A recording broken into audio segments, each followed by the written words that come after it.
Voilà, ben, on va peut-être pouvoir commencer si les dernières personnes qui arrivent peuvent s'asseoir. Voilà, merci beaucoup, beaucoup, beaucoup à tous d'être venus à cet événement. Voilà, pour les 20 ans du référendum, il y a 20 ans, jour pour jour, le 29 mai 2005, la France disait non à 54% au traité sur la Constitution européenne. Moi, à l'époque, j'étais étudiante, je m'intéressais pas du tout à la politique, et c'est mon frère qui m'avait dit, quand même, tu es adulte maintenant, tu devrais t'intéresser et tout. Donc j'avais lu, j'avais voté non, mais j'étais toujours pas très intéressée. Et depuis, je pense qu'il le regrette parce que c'est moi qui qui lui parle tout le temps des problèmes de l'Union européenne, etc. Mais voilà, donc en fait, on est là. Ici, on a essayé de faire un programme de large rassemblement avec des gens qui viennent d'horizons très très différents. Pour réfléchir à comment se sortir de cette situation, car vous savez que donc le référendum a été une victoire, mais une victoire bafouée 2 ans plus tard par le traité de Lisbonne. Et c'est un processus continu encore aujourd'hui en fait de fédéralisation de l'Union européenne.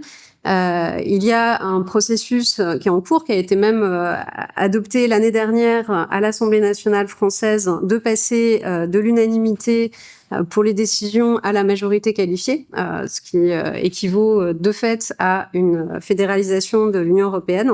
Et donc, nous avons une pétition, j'attire votre attention, à l'entrée de la salle, ou qui est disponible sur referendum-ue2024.fr, que je vous encourage vivement à signer. Donc, c'est 2024 parce que donc cette résolution de l'UE adoptée par l'Assemblée nationale française a eu lieu l'année dernière, mais le combat continue toujours. Et voilà, donc je vais maintenant laisser la place aux intervenants et je vous souhaite une très très bonne journée avec nous. Merci beaucoup.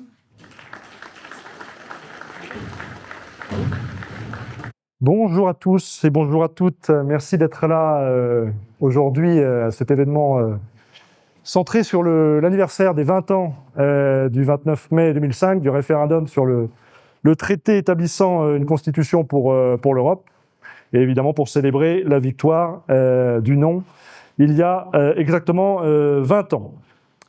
Je vais demander à Monsieur Jean-Yves Autexier de bien vouloir me rejoindre sur scène. Monsieur Jean-Yves Autexier représente Jean-Pierre Chevènement, ancien ministre de l'Intérieur et de la Défense notamment, président de la Fondation Républicain.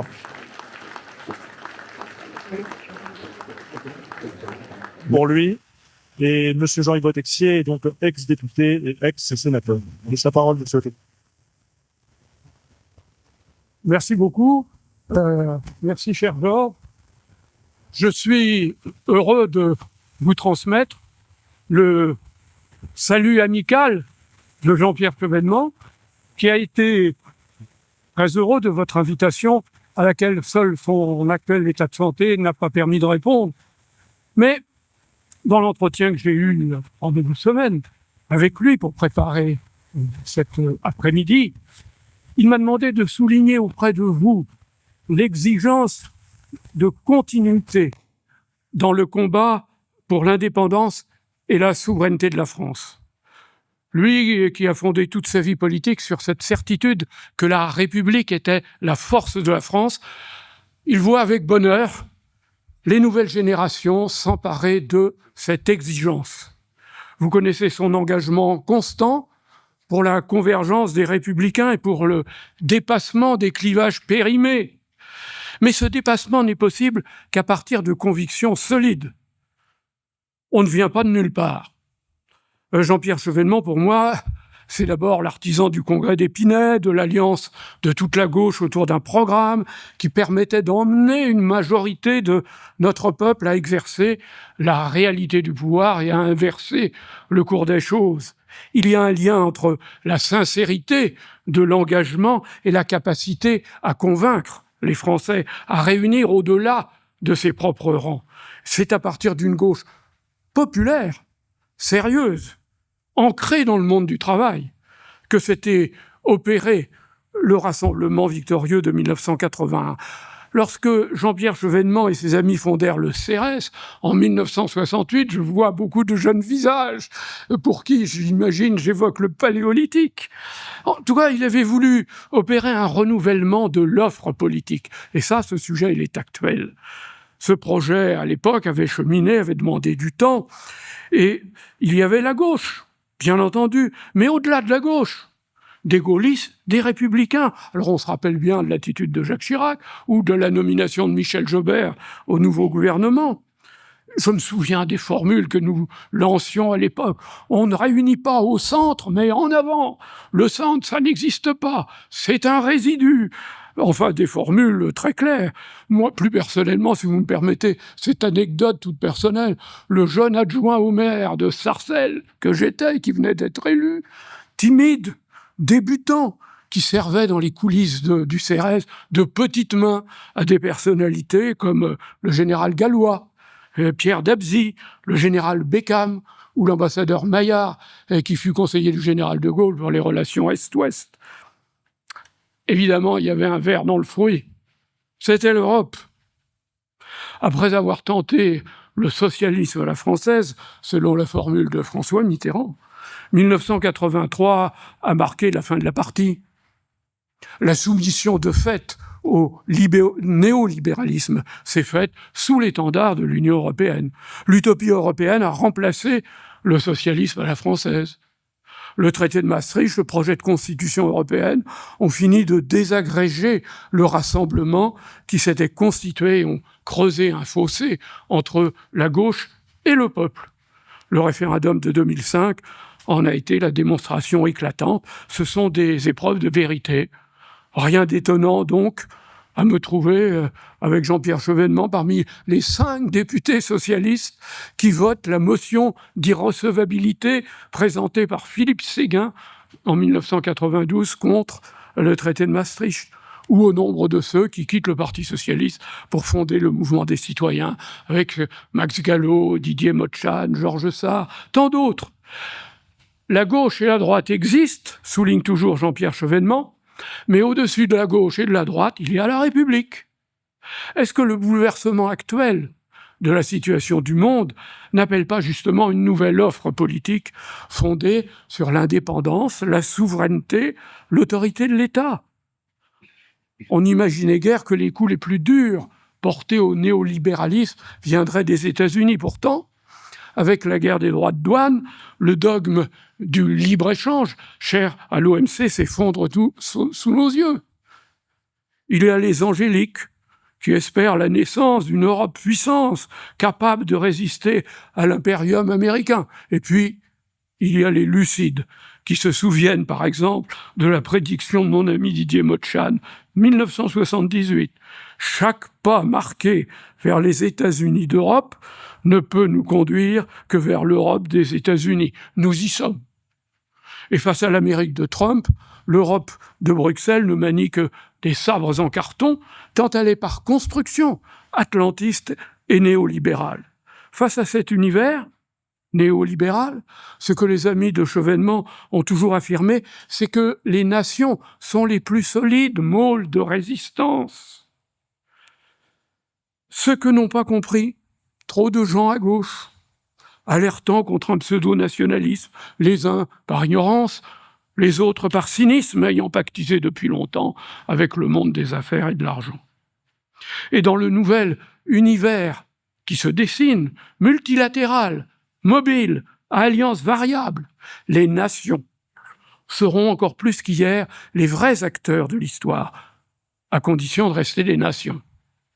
L'heure est à des changements radicaux, chaque économie veut reconquérir son autonomie, réduire les dépendances de toutes sortes, dont on a vu les inconvénients durant la pandémie mondiale.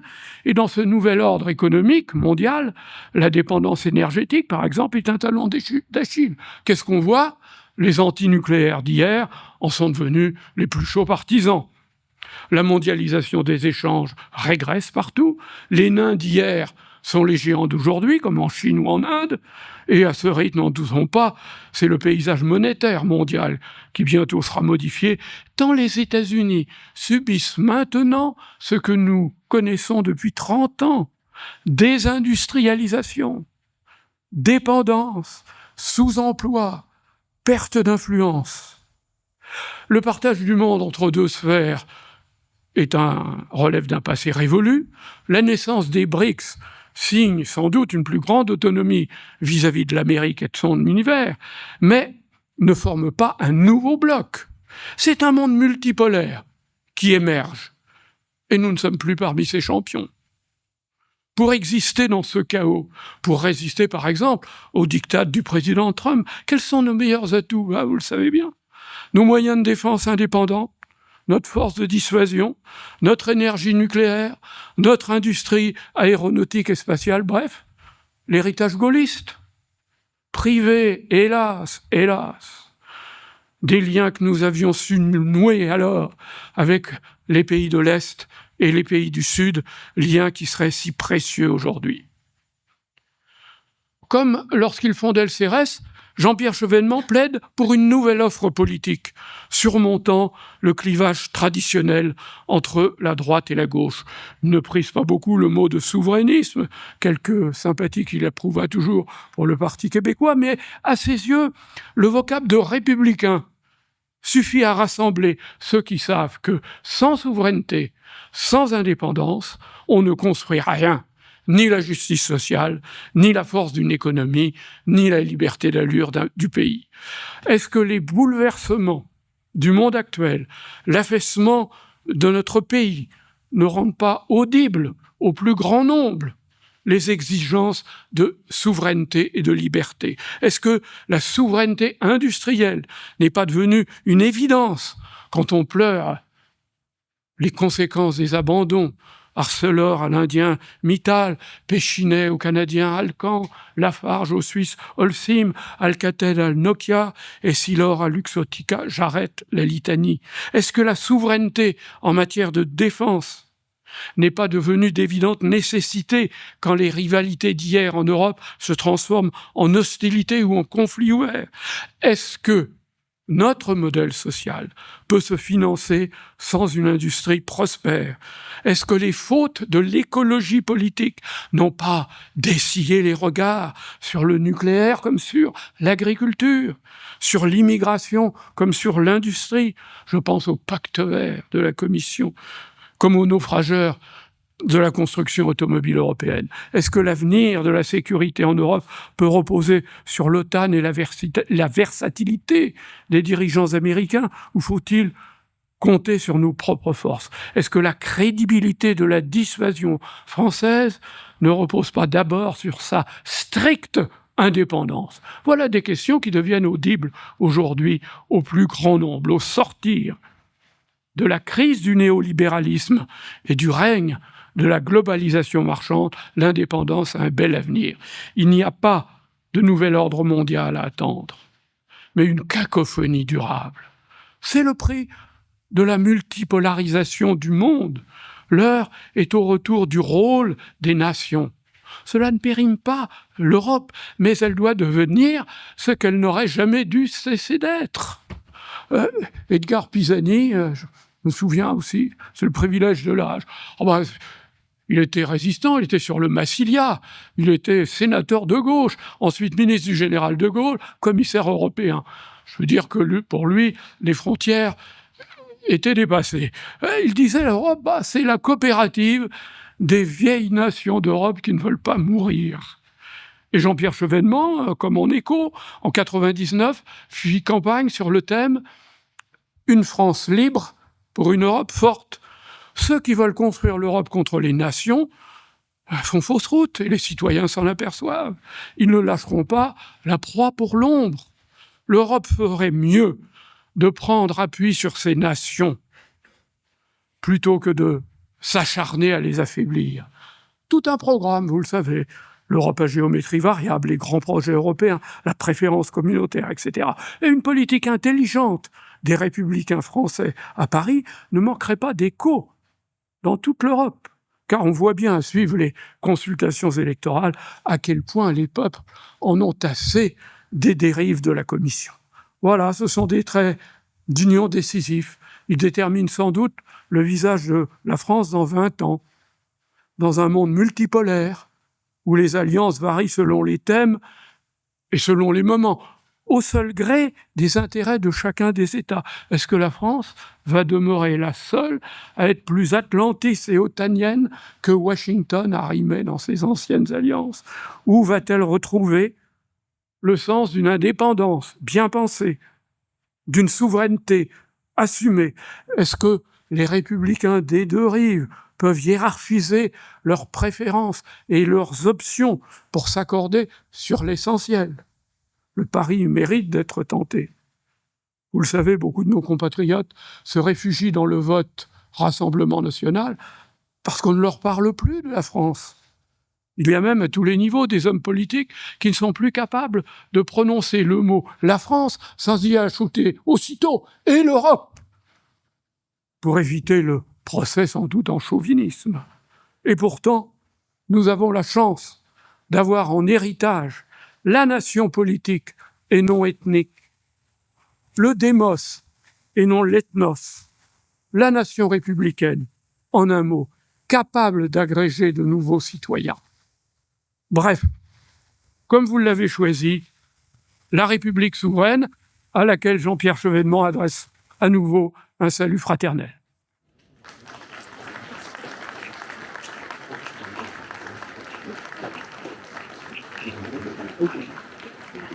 Merci à vous, cher Jean-Yves Texier, je disais, et surtout merci à Jean-Pierre Chevènement par votre entremise et intermédiaire d'être avec nous par la pensée, évidemment. À République souveraine, nous avons pour habitude de nous définir comme des patriotes de gauche, valeur qui a terriblement disparu parmi les grands partis politiques de cette mouvance, comme des souverainistes de gauche parfois aussi, bien entendu, des républicains sociaux et surtout des néo-chevènementistes.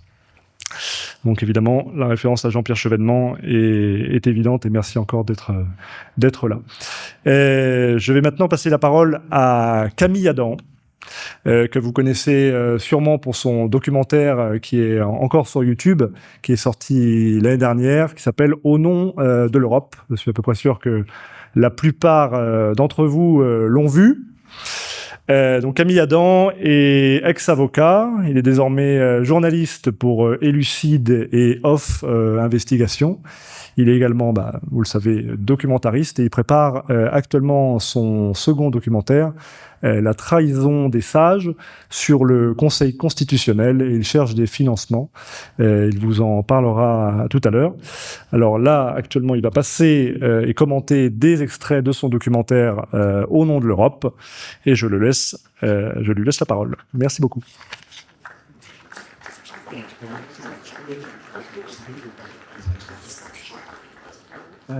Bonjour à tous. Merci beaucoup à République souveraine de m'avoir invité pour cette journée très importante. Donc effectivement, je ne sais pas si les gens me connaissent. À mon avis, ils connaissent peut-être plus mon travail et mon documentaire Au nom de l'Europe, qui est un documentaire, pour ceux qui ne connaissent pas, qui retrace les 40 dernières années de la construction européenne d'un point de vue assez critique et franco-français, et dont l'idée, c'est que différents extraits vont vous être présentés et jalonner cette journée de colloque avant certains entretiens. Alors, étonnamment, le film fait 3 heures, mais ne parle pas une seule seconde du référendum de 2005. La raison, c'est que j'ai conçu ce documentaire comme un travail d'éducation populaire, et en partant du principe et du constat qu'il y a une grande carence des médias de pédagogie sur la construction européenne.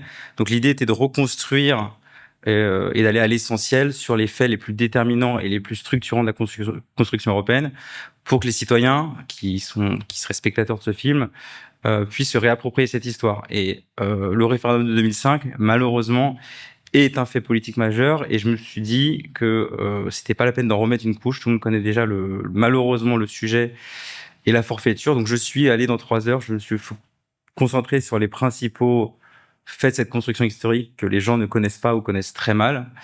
Et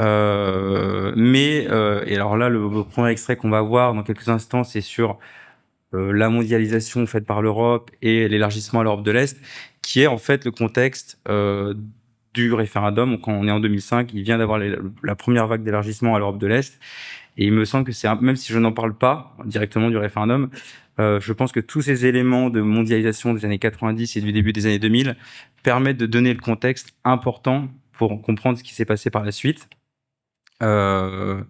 Étant précisé encore une fois que l'idée était de redonner aux Français cette histoire qui ne leur a jamais été expliquée et qui paradoxalement est sous leurs yeux, puisque le film, je l'ai fait exclusivement avec des sources publiques, Le Monde, le Financial Times, les archives télé de TF1, France 2, France 3. On peut reconstituer cette histoire simplement en lisant la presse ou avec des archives télé. Mais le drame donc le scandale, c'est que tout ça est sous nos yeux, mais on peut pas en vouloir aux citoyens, à mon sens, de ne pas suivre ce qui s'est passé, puisqu'en fait, les changements qui ont lieu au niveau européen sont extrêmement lents. Ça s'étale sur des décennies, et les transferts de souveraineté, alors il y en a certains qui ont été plus massifs que d'autres, plus rapides que d'autres, et plus spectaculaires, mais globalement, cette construction, elle se fait au niveau quotidien, et il faut lire les petits articles dans la presse quotidienne pour voir ce qui se passe au niveau de la Commission européenne. Et si on fait pas ce travail de chronique quotidienne sur 30 ans, c'est très compliqué de se rendre compte de tous les changements qui se sont passés. Et je soupçonne même que nos hommes politiques hommes et femmes politiques et que notre classe médiatique elle-même n'a même pas compris les changements qui ont eu lieu et mentalement vivent encore avec un logiciel d'il y a 50 ans, comme quand on était souverain. Et donc ce travail, ça a été de mettre à bout tous ces transferts de souveraineté pour dresser un constat au bout de 3 heures, qu'on se rende compte de tous les transferts qui ont été opérés et de s'apercevoir qu'effectivement, cette histoire qui est la nôtre, c'est l'histoire d'une dépossession française, de la dépossession par la France de manière volontaire, parfois un peu involontaire, de sa souveraineté, et donc l'histoire de l'organisation par la France de son impuissance. Donc je propose qu'on projette maintenant, si c'est possible, un premier extrait du documentaire, donc sur la partie mondialisation. Les années suivant les accords de l'OMC, la Commission européenne multipliera les accords d'ouverture de son marché avec l'extérieur sans réciprocité. Accords de libre-échange, accords d'association, ouverture de ses marchés publics. Un homme incarnera cette politique plus que tout autre. Et si je vous ai invité, c'est parce que l'ouverture à la mondialisation de l'Europe, le responsable, c'est vous. C'est vous qui, alors je vais vous rappeler cette période qui, aux côtés de Jacques Delors, justement, avait créé le marché unique qui permet aux États membres d'échanger leurs marchandises, que les gens puissent circuler librement et même les services puissent circuler entre les États membres. C'est vous qui avez ouvert les frontières de l'Europe au reste du monde quand vous étiez d'abord commissaire européen en charge du commerce et puis ensuite quand vous étiez directeur général de l'Organisation mondiale du commerce, l'OMC. Pascal Lamy, ancien directeur de cabinet de Jacques Delors, devenu commissaire européen au commerce, se fera le porte-étendard systématique de la mondialisation. Toute la stratégie de Pascal Lamy pour justifier le libre-échange sera d'expliquer que la mondialisation est un phénomène naturel et que des accords conclus dans le cadre de l'OMC permettent de maîtriser la mondialisation.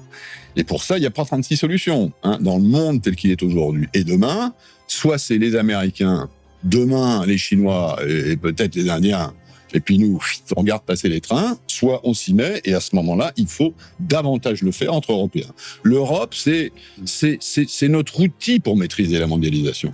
Alors que l'Europe était présentée comme une chance de maîtriser la mondialisation dans tous les forums économiques du monde, la Commission prononçait sans jamais varier, sans discontinuité, toujours plus de libre-échange.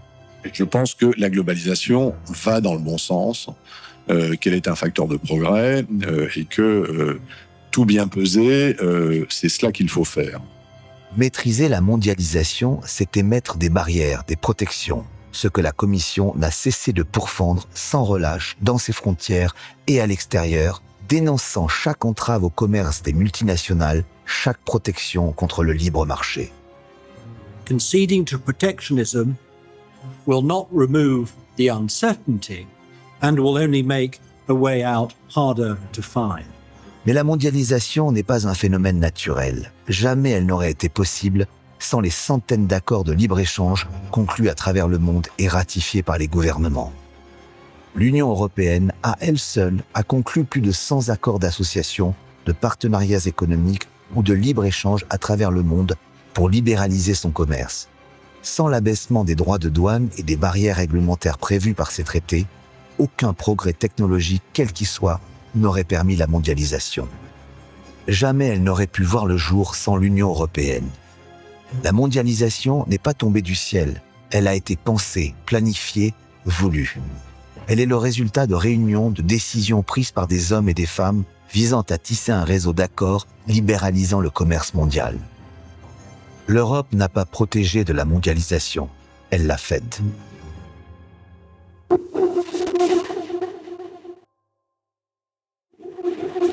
C'est dans le contexte de libéralisme triomphant de la fin des années 90 que le patronat européen, le Royaume-Uni et l'Allemagne poussent à une accélération de l'élargissement de l'Union européenne aux pays de l'Europe de l'Est libérés du joug soviétique. Alors que la plupart de ces pays sont sous le coup de procédures anti-dumping mises en place par la Commission européenne elle-même et que l'industrie européenne subit une vague de délocalisation, il est décidé d'élargir l'Union européenne à 12 nouveaux États membres de l'Europe de l'Est. J'ai toujours été favorable à l'élargissement. Pour une raison simple, que j'ai toujours développée, c'est que l'Europe, c'est d'abord et avant tout la liberté, l'histoire nous l'enseigne. C'est avant tout la paix et la liberté. La paix et la démocratie. C'est ça l'Europe. Bon.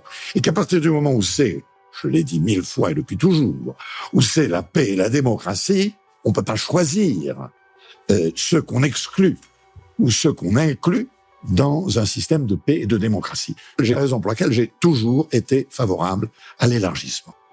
Alors que les écarts de niveau de vie avec ces pays sont immenses, un rapport de l'Institut de Jacques Delors de septembre 2003 révèle que les risques de dumping social ont été ignorés par les négociateurs.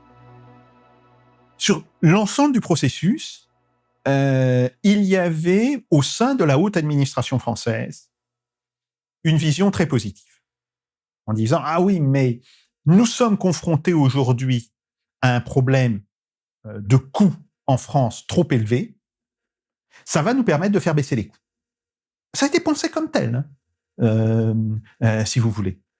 Et alors, ce qui est intéressant, c'est que les hauts fonctionnaires qui tiennent ce discours sont les mêmes que ceux qui ont tenu comme discours à la fin de la période Valéry Giscard d'Estaing, le discours sur le grand appel à l'immigration, là aussi, pour non pas baisser, mais au moins stabiliser les coûts salariaux en France.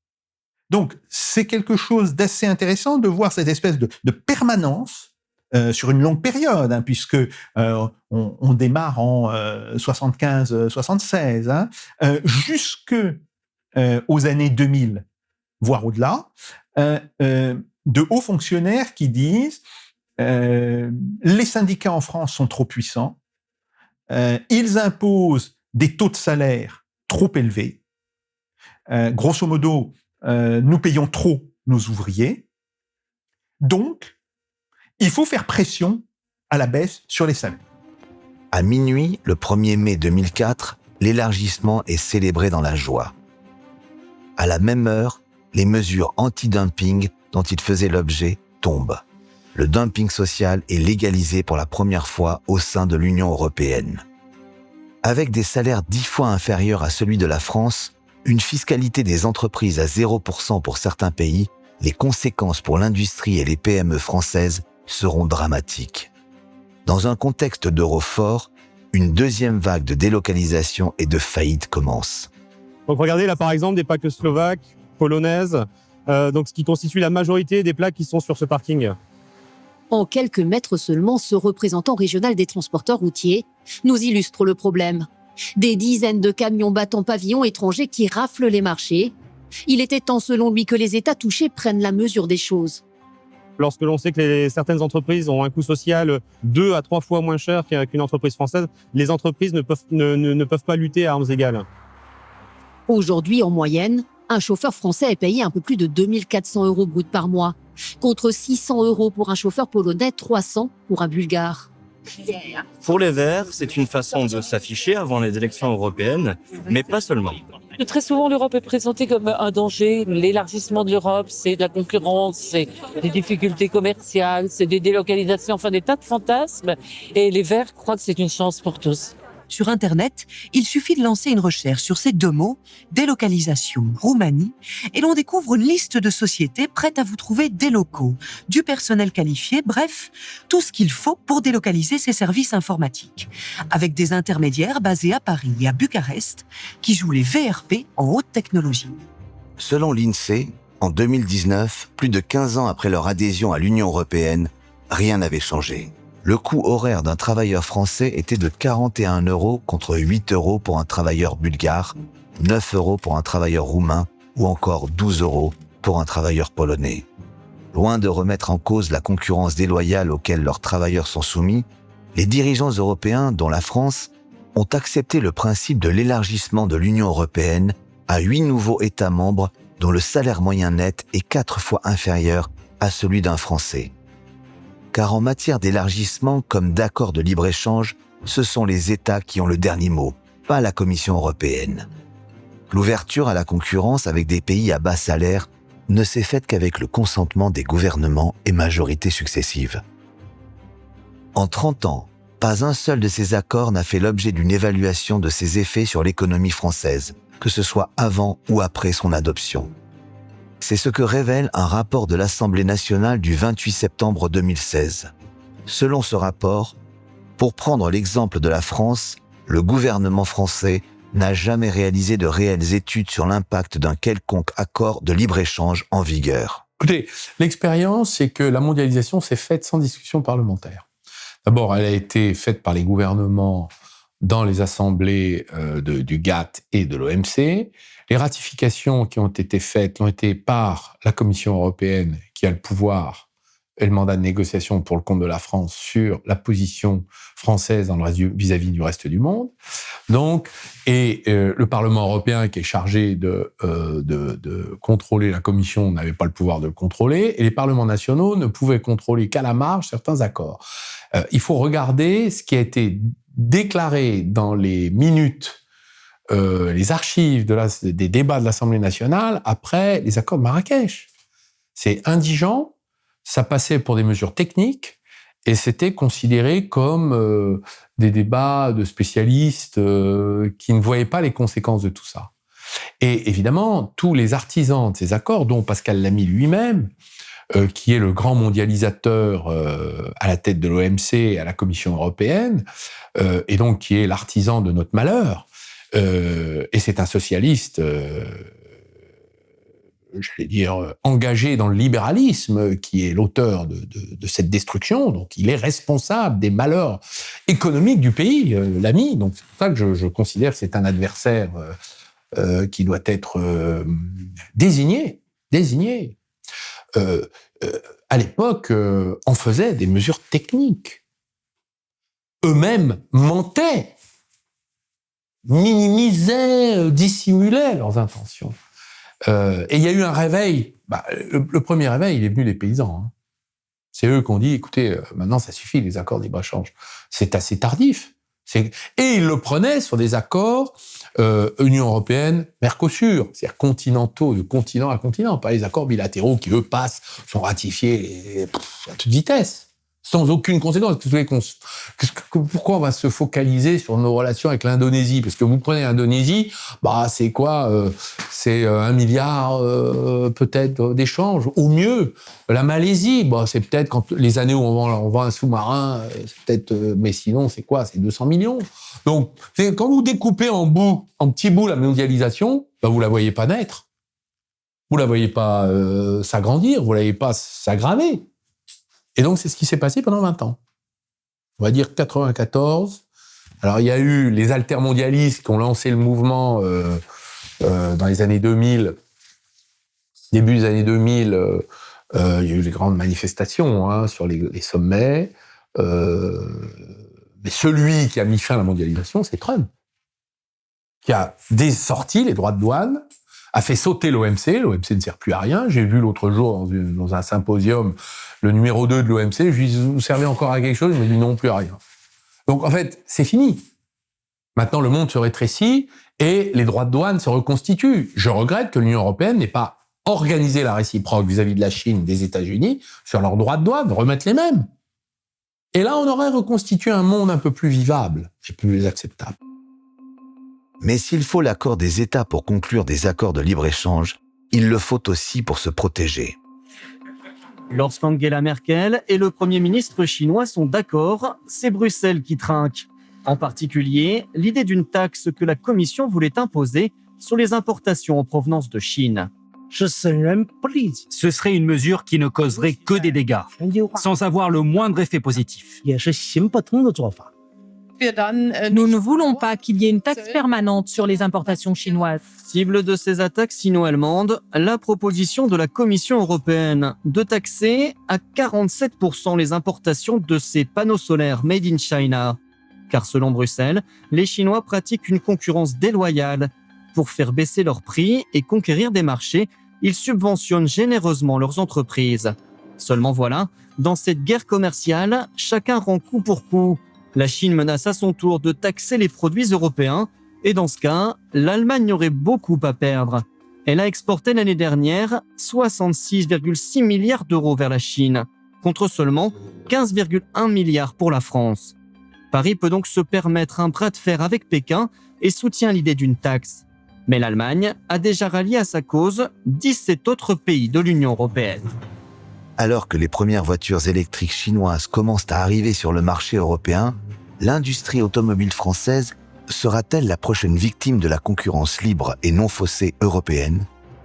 Les États n'ont pas encore décidé, mais selon l'OMC, l'Union européenne adopte moins de mesures anti-dumping que l'Inde, le Brésil, la Chine, la Turquie, l'Argentine ou encore le Canada, et en adopte 3 fois moins que les États-Unis. Toujours selon l'OMC, les droits anti-dumping adoptés par l'Union européenne sont en outre moins élevés que ceux de ses partenaires. Entre 2002 et 2016, les droits anti-dumping américains à l'encontre des produits chinois s'élevaient en moyenne à 162% contre 43% pour les droits européens. Au lieu d'être une force, l'union d'intérêts divergents est une faiblesse.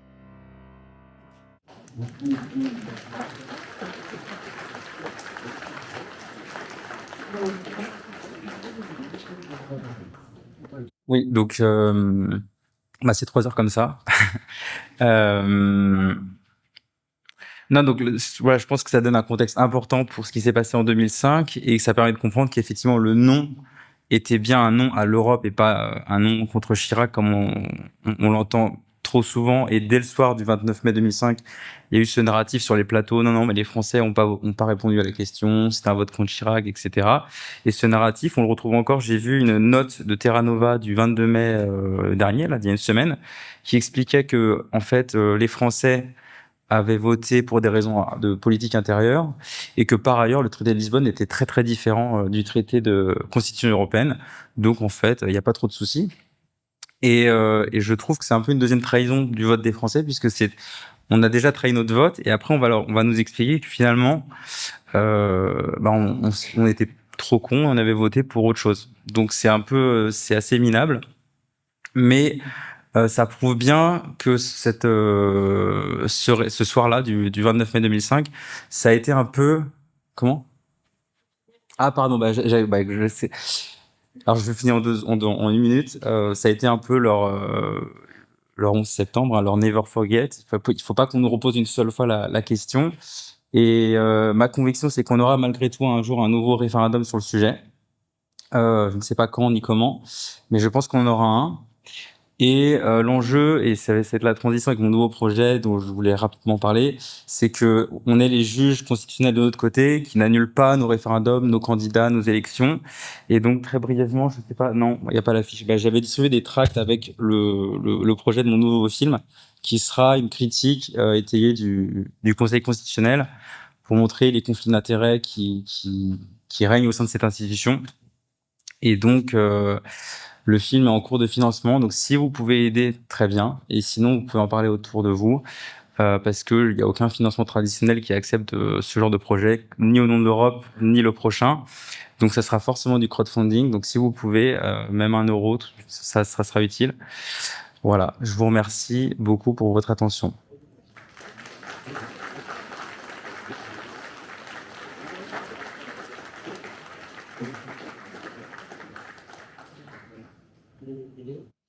Merci à toi, Camille Adam, pour ce formidable documentaire, ces projections. Nous allons donc entamer la première table ronde de cet événement. On va revenir évidemment sur le 29 mai 2005 et essayer de tracer des perspectives d'avenir. Alors le thème sera 2005-2025.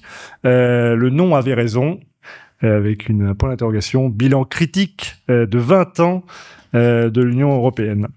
Donc, dans cette table ronde, nous aurons Guylain Benessa, Joachim Murat, Henri Guénaud et Stéphane Rosès. Guylain Benessa, vous êtes avocat, docteur en droit et enseignant à l'université de Strasbourg. Vous intervenez régulièrement sur CNews, Tocsin et Sud Radio, et vous êtes auteur notamment du Totem de l'état de droit paru en 2021 aux éditions L'Artilleur. Comment faire taire le peuple, également votre second ouvrage, il me semble. Comment faire taire le peuple, le référendum impossible, paru en 2023. Et vous êtes également le co-auteur d'On marche sur la tête avec Guillaume Bigot, paru en 2024, toujours aux éditions L'Artilleur. Et je signale à nos auditeurs que On marche sur la tête est disponible à la boutique à l'entrée de cette salle. Vous pouvez venir si vous voulez, Monsieur Benessa.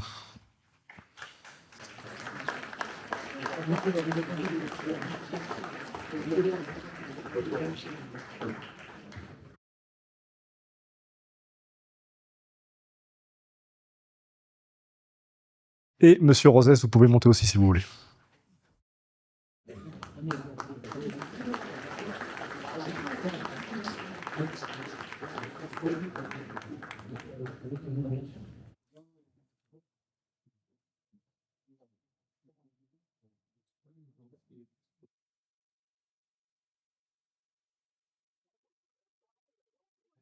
Henri Guénaud, vous êtes économiste, essayiste, ancien député, ancien commissaire général au plan. Vous intervenez régulièrement sur CNews, Sud Radio, BFM TV et LCI également. Vous êtes l'un des inspirateurs de la campagne de Jacques Chirac de 95 sur la fracture sociale, et vous avez évidemment été l'un des éléments essentiels de la campagne de Nicolas Sarkozy en 2007. Vous êtes l'auteur de De Gaulle, le nom de tout ce qui nous manque, paru en 2020, et à la 7e fois, Les murailles tombèrent, en 2020, paru en 2023, qui est disponible d'ailleurs à la boutique. Joachim Murat, vous êtes expert en industrie de défense et de sécurité, ancien officier de parachutiste. Vous êtes membre de l'Appel au peuple et vous avez également été candidat aux élections européennes de 2024 sur la liste Nous le peuple. Et je tiens à signaler également que vous êtes également co-auteur avec Olivier Pastré de Napoléon III, L'Incompris, disponible également à la boutique, qui est paru tout récemment en 2025. Et enfin, Stéphane Rosès, vous êtes politologue, président du cabinet de conseil CAP, Conseil Analyse Perspective. Vous êtes ancien directeur général de l'Institut d'études CSA, ancien enseignant à l'IEP de Paris et à HEC, et vous enseignez toujours à l'Institut catholique de Paris, et vous intervenez régulièrement dans plusieurs médias comme expert dans les médias justement, et vous êtes notamment l'auteur de Chaos, essai sur les imaginaires des peuples, entretien avec Arnaud Benedetti, également disponible à la boutique. Alors juste avant de commencer, je crois que Monsieur Guénaud voulait faire un petit propos liminaire au pupitre. Je vous laisse le faire.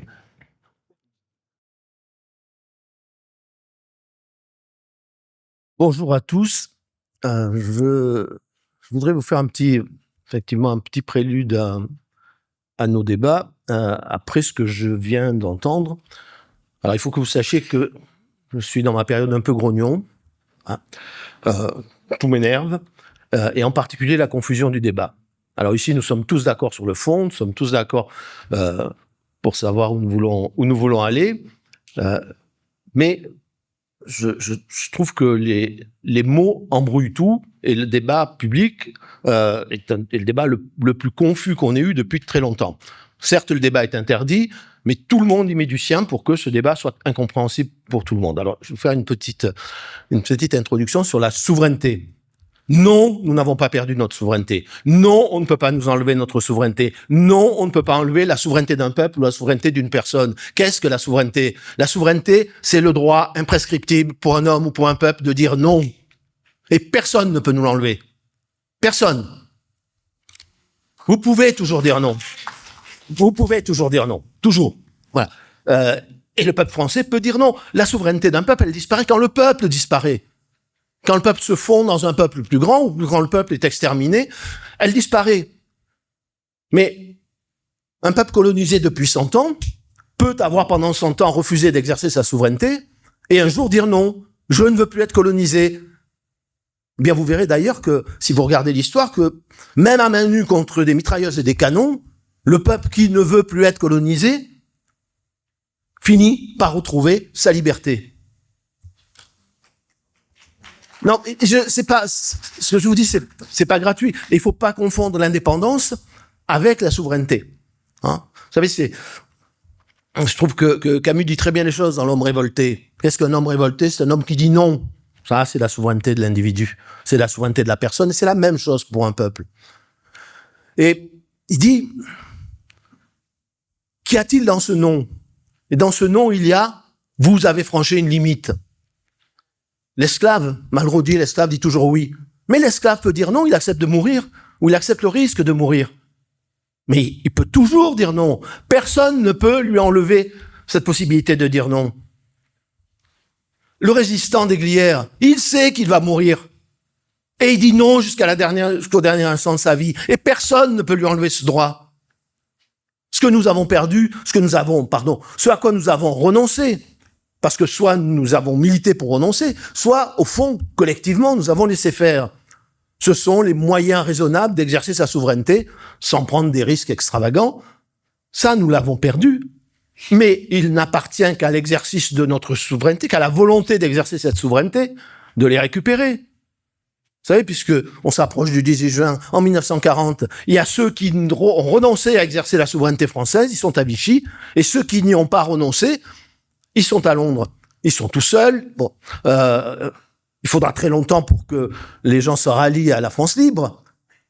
Mais ce qu'ils font ce jour-là, ce que le général de Gaulle fait le 18 juin, va avoir des conséquences très lourdes sur tout le reste de l'histoire. La souveraineté, c'est ça. La souveraineté, c'est quand on fait la chaise vide à Bruxelles au milieu des années 60 parce que la France n'est pas d'accord avec la manière dont se déroulent les négociations sur les prix agricoles. Bon, la souveraineté, c'est quand le général de Gaulle, pourtant allié, qui a confié l'armée française à l'état-major allié, qui a passé des accords pour que cette armée soit sous les ordres de l'état-major interallié, refuse que les troupes françaises évacuent Strasbourg en obéissant à l'ordre de l'état-major allié au moment de la contre-offensive allemande dans les Ardennes. Ça, c'est la souveraineté. Et c'est pas gratuit, c'est la remarque que je vous fais, et pas seulement une remarque de philosophie politique. Non, c'est que aujourd'hui, nous avons des moyens de dire non. Alors, dire non à l'euro, c'est pas un problème de souveraineté, c'est un problème de choix. Moi, j'ai été contre l'euro. Ma première campagne, c'est la campagne de Maastricht. Bon. Mais sortir de l'euro aujourd'hui, c'est prendre le risque d'un cataclysme. Qui veut prendre à froid le risque de ce cataclysme? Voilà, je peux le faire. Mais si je le fais, je détruis la deuxième monnaie du monde. Et dans cette finance globalisée, si vous le faites, vous créez un cataclysme qui va faire beaucoup, beaucoup de souffrance dans le monde. Mais moi, je m'interdis de le faire, mais en exerçant ma souveraineté. Souverainement, je ne veux pas prendre ce risque moral. On n'est pas en Angleterre, les Anglais, ils n'ont pas l'euro. C'est pas moi qui ai choisi l'euro.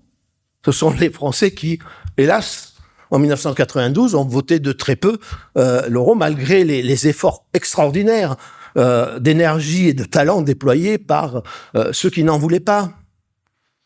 Merci. En revanche... Merci, Monsieur Guénaud. Attendez, on va devoir non, mais j'ai encore 2 remarques. En revanche, la hiérarchie des normes dont on reparlera, ça, c'est à notre portée, sans provoquer de catastrophe mondiale. Voilà. Et enfin, moi, je suis d'accord avec tout ce qu'a dit Jean-Yves Taxier, simplement, mais c'est pas l'Europe, celle qui nous a imposé le néolibéralisme. Ce sont nos élites dirigeantes, nos intellectuels, nos élites médiatiques, nos élites universitaires. Et je finis par cette anecdote. Moment de Maastricht, quand le traité a été adopté d'une courte majorité, les gens comme moi qui étaient enseignants à l'Institut d'études politiques de Paris ont reçu une lettre, tous, du directeur de l'Institut d'études politiques de Paris, qui disait « Ah, le non a failli l'emporter. C'est de notre faute à nous, les pédagogues, qui n'avons pas été à la hauteur de la situation. Le oui aurait dû l'emporter beaucoup plus largement. » Et ça, ce sont nos propres élites, ce sont nos partis à tous les partis dont nous venons. Encore une fois, ça tombe pas du ciel. Voilà, l'idéologie du libre-échange telle qu'elle est devenue, c'est la même chose. Vous vous rappelez, la désindustrialisation, c'est pas juste le projet de l'Europe. La désindustrialisation, c'était un projet qui était partagé par toutes les élites européennes et même mondiales. Et on nous disait, la France sans usine, ce sera merveilleux. Voilà, il n'y a pas que l'Europe. L'Europe, elle est le produit aussi de la projection des convictions de tous ceux qui nous ont dirigés et qui nous ont dirigés avec notre consentement. Voilà, je vous remercie. Merci.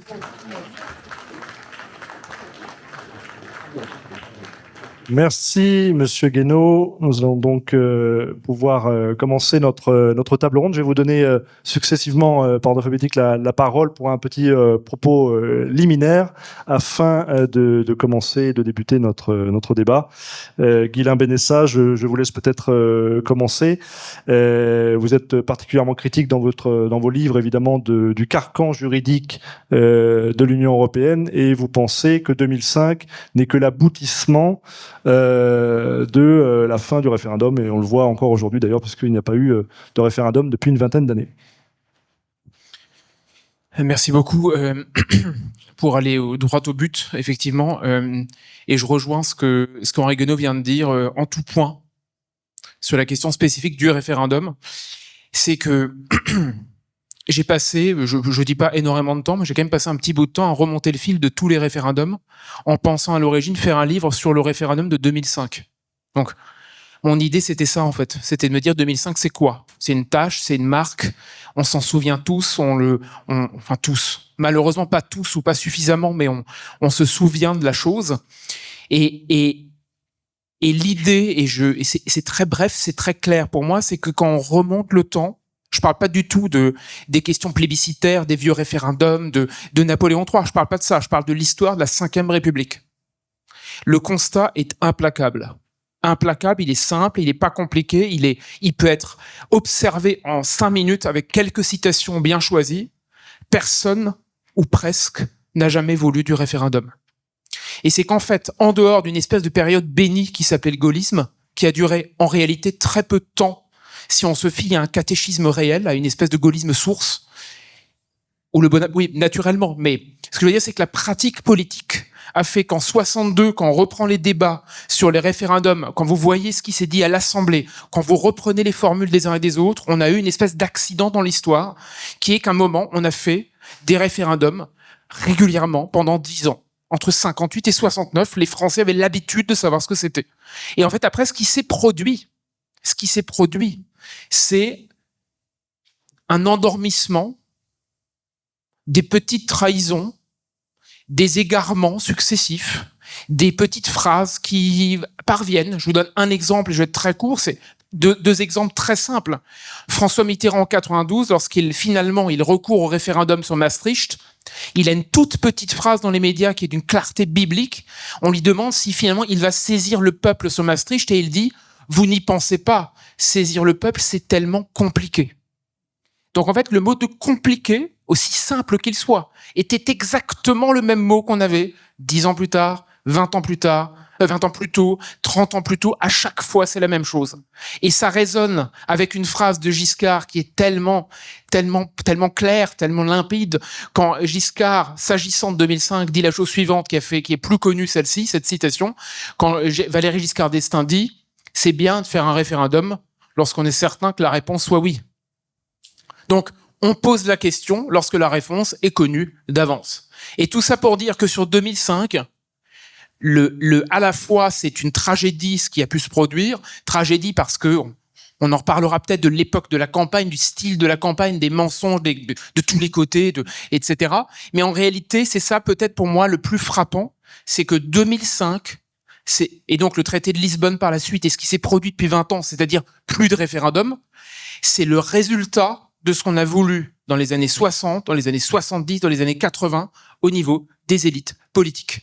Il y avait une espèce d'îlot favorable au référendum, et une fois finalement que les gaullistes sourds ont disparu, petit à petit, on a un peu utilisé l'instrument de temps en temps pour faire comme s'il existe toujours, mais à partir de 2005, cette fois-ci, on a dit bon, c'est fini. Le peuple vote vraiment trop mal, on le savait déjà, mais cette fois-ci, la confirmation est là.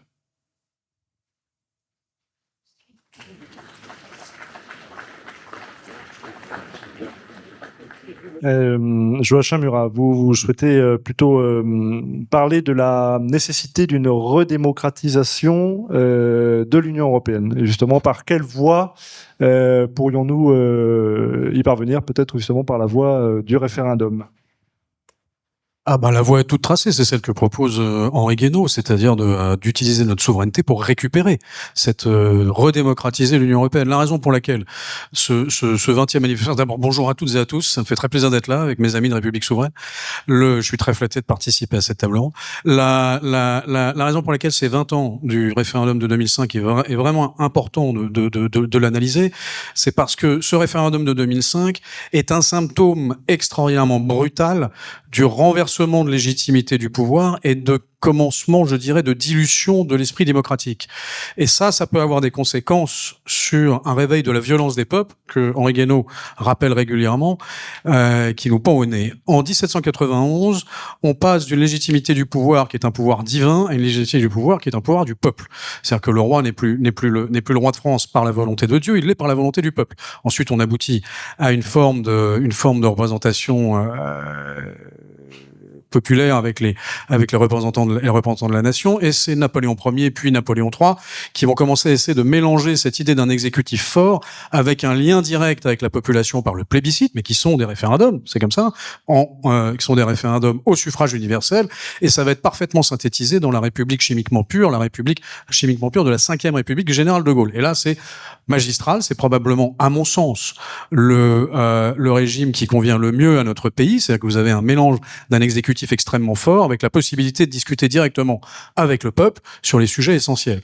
Et ça, je crois que c'est vraiment ce gaulo-bonapartisme, ce bonapartismo-gaulliste, l'essence même de l'âme française. Et c'est ça qui a été trahi par la construction européenne telle qu'on la conçoit aujourd'hui. C'est-à-dire qu'on a non pas une Europe fédérale, ça c'est un élément de langage. Tous ceux qui ont participé à la dernière campagne européenne le savent. Ça n'est pas une Europe fédérale qu'on nous propose. C'est une Europe supranationale. C'est quelque chose de totalement antidémocratique. Donc le pouvoir va nous tomber non plus de quelque chose de divin, mais d'une techno-gestionnaire, donc sans aucune légitimité populaire. Et ça va énerver. Ça va agacer, parce que ça, c'est totalement anti-français, mais c'est aussi anti-italien, c'est aussi anti-anglais, c'est aussi, enfin, l'Europe est une Europe qui fonctionne avec une logique démocratique. Or, la démocratie, pour qu'on continue à y croire, c'est comme la Sainte Vierge. Il faut qu'elle se manifeste de temps en temps. Et là, il y a un problème, c'est qu'elle se manifeste plus du tout, et elle est régulièrement abîmée. Alors ça, moi, je suis très inquiet des conséquences à court terme que ça peut avoir sur la paix des peuples et sur la paix des nations.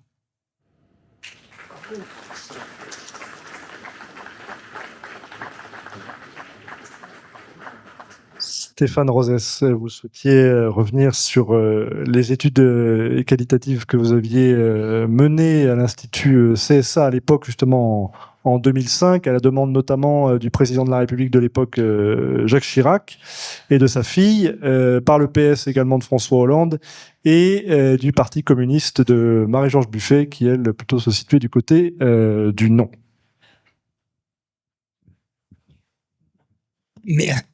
Merci de votre accueil. Je voulais plus précisément restituer ce que signifiait le non au référendum je permettais par ailleurs d'analyser les études que j'avais pu mener. Au fond, si la France a voté non en 2005, c'est parce que les Français, durant la dynamique de la campagne, ont compris que l'Europe qui se préparait était une Europe contraire à l'idée qu'ils s'en faisaient.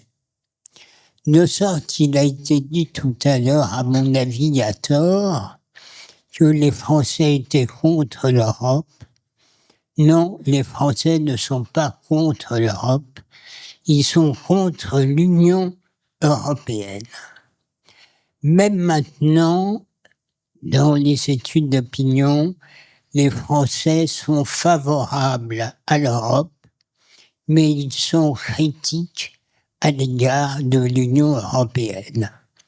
Pourquoi le non permet de comprendre cette chose-là? Pourquoi, ce qui s'est passé en 2005, permet de comprendre que l'Union européenne telle qu'elle va se construire à partir de la philosophie du traité constitutionnel européen, elle compte l'idée que se font les Français de l'Europe. D'abord, les Français sont pro-européens. Pourquoi? Malraux le disait. Les Français ont toujours besoin d'embrasser le monde.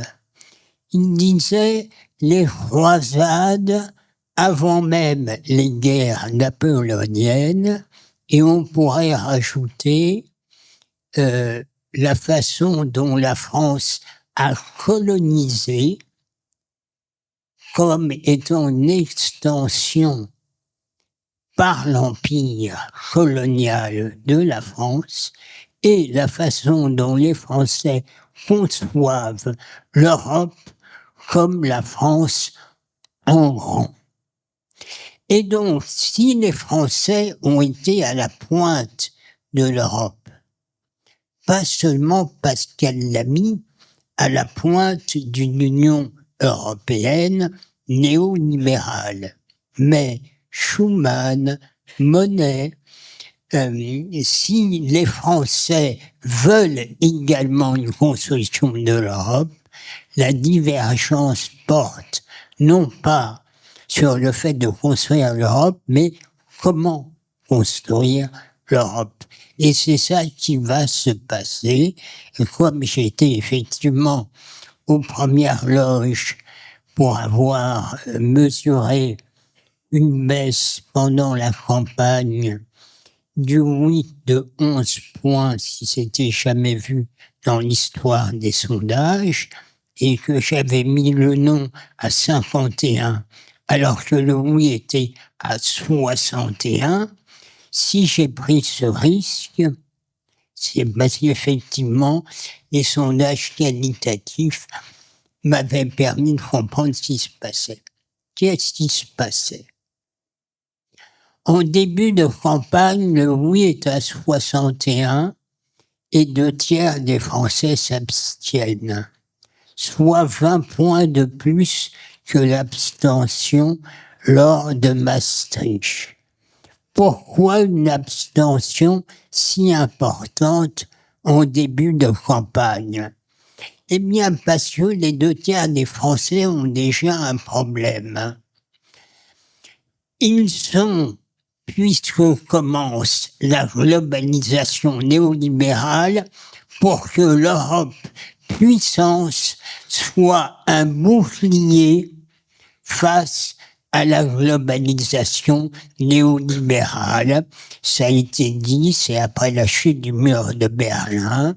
Et donc les Français voient que les marchés financiers sont en train de remettre en cause les acquis sociaux, et ils se disent, face aux grandes concurrences dans le monde, il faut une Europe puissance. Mais Il se demande si l'élargissement dont on a parlé dans le film, c'est une Europe puissance ou est-ce que c'est au contraire le relais de la globalisation néolibérale dans nos pays. Et comme ils n'ont pas la réponse, ils vont dans l'abstention. Voilà pourquoi c'est utile non seulement d'avoir des chiffres, mais de les comprendre. Pourquoi je prends le risque de mettre ma tête à couper qu'il y a une baisse de 11 points? Pourquoi le journal Le Monde va boycotter mon sondage pendant une semaine? Alors évidemment, les partisans du non sont ravis, mais le tout Paris se dit « Rosès, il faut aller chercher son passé politique pour comprendre tout ça. » Non, c'est pas ça. C'est qu'arrive la directive Bolkestein. Et la directive Bolkestein, qu'est-ce qu'elle dit? Le plombier polonais. Elle dit que l'Europe élargie, ce n'est pas une Europe plus forte face à la globalisation néolibérale, mais le relais chez nous de cette globalisation via les nouveaux pays arrivés. J'avais dans le bureau de Claude Chirac à l'Élysée, avant l'arrivée de la directive, fait un petit dessin. C'était après le tsunami. Elle avait un paperboard et je lui avais dit, tu vois, là il y a l'océan et puis là il y a une personne sur la plage qui se dort au soleil. Le fond de l'océan, c'est les 2/3 des abstentions. Le oui est à 61. S'il arrive un événement durant la campagne qui dégèle l'abstention, ce sera une réserve pour le non et ce sera le tsunami. Et bien évidemment, la veille de la parution de mon sondage, dans le Parisien, j'ai appelé Claude Chirac et lui ai dit « Heureusement que je l'avais prévenu avant, mauvaise nouvelle pour le président, le non passe devant. » J'ai fait pareil pour François Hollande et Marie-Georges Buffet. Donc, que nous apprend cette campagne? Les Français sont pour l'Europe. Ils comprenaient que l'Europe telle qu'elle se faisait, l'Union européenne, ce n'était pas une Europe puissance, ce n'était pas la France en grand, c'était le relais de la globalisation néolibérale chez nous. Voilà le grand enseignement. Ceux qui ne voient pas la différence entre l'Europe et l'Union européenne ne peuvent comprendre, ni dans les études d'opinion, ni réellement la tension des Français.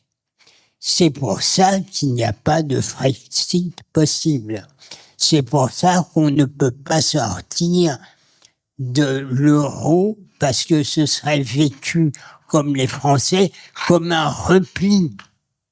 Nous ne sommes pas les Anglais, disait Malraux. Malraux disait, les Anglais ne sont jamais aussi grands que quand ils sont seuls. L'imaginaire français depuis des siècles, pour tenir ensemble dès le départ des Celtes, des Latins, des Germains, nous oblige à voir le monde de façon projective. Voilà pourquoi les Français sont pro-européens et anti-Union européenne. Dans la réalité, ils ont raison. Le bilan, c'est que l'Union européenne a détruit l'Europe. Pourquoi? Parce que, ça a été un peu dit, la pensée des néolibéraux de gauche, comme Pascal Lamy, de droite, c'est l'idée qui regroupe les marxistes vulgaires et les libéraux vulgaires qui voudraient que c'est l'économie qui fait les sociétés.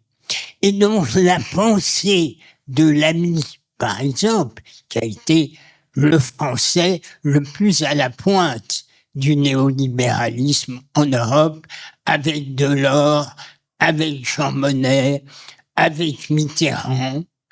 Ces gens-là, quelle était leur idée? C'était, par l'économie, on va rapprocher les peuples, puisque ces gens-là pensent que l'économie fait les sociétés. Eh bien non. L'Europe, depuis Mare Nostrum, ce sont des peuples divers qui ont chacun leur génie, qui ont chacun leur modèle et qui tiennent ensemble depuis la mer Méditerranée les questions religieuses, les questions politiques, les questions économiques, les rapports sociaux et les questions géopolitiques. Donc le problème de nos élites, c'est qu'elles sont incultes. Henri parlait de Descoings. Moi, j'ai enseigné 33 ans à Sciences Po Paris. Nos élites sont devenues incultes, technocratiques. Ils pensent que le réel, c'est l'économie, les règles de droit, et ils ne comprennent rien à l'histoire, à la culture générale, dont De Gaulle disait, c'est l'arme du commandement, je ne sais plus sa formule. Bref, le problème premier en France, c'est que nos élites ne comprennent pas les peuples. Les élites françaises singulièrement ne comprennent pas le peuple français, et je suis d'accord avec ce qu'a dit Joachim Murat et Henri Guénaud. La montée des nationalismes et des refus, qui en est le responsable?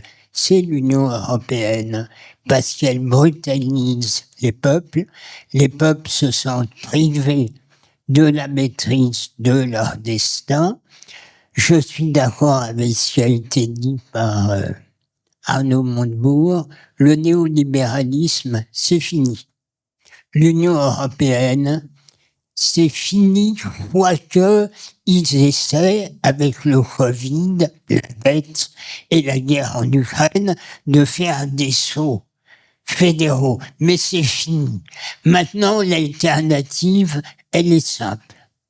Soit les peuples arrivent à restaurer leur souveraineté de manière démocratique, avec Carinca, soit ils y arrivent, soit ils n'ont plus les moyens de remettre les États qui ont accompagné l'UE contre leur nation, contre leur imaginaire et leur intérêt.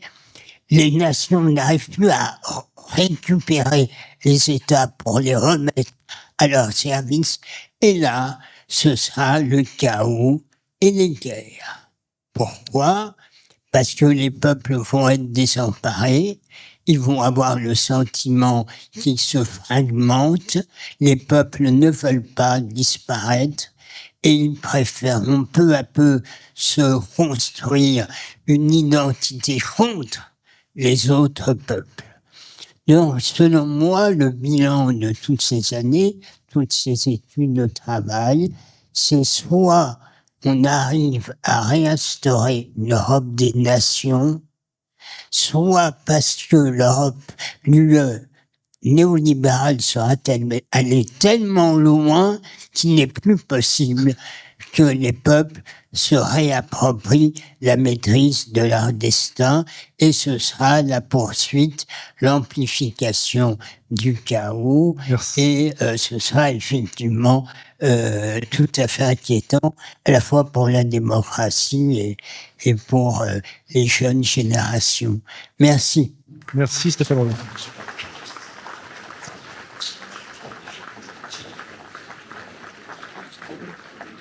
Merci Stéphane Rosès. Justement, vous parliez, Stéphane, du néolibéralisme causé, qui est même à la base de l'Union européenne avec la technocratie et le manque, en tout cas même, voire l'absence de démocratie, qui est l'une des bases de cette Union européenne, de cette construction européenne-là actuellement.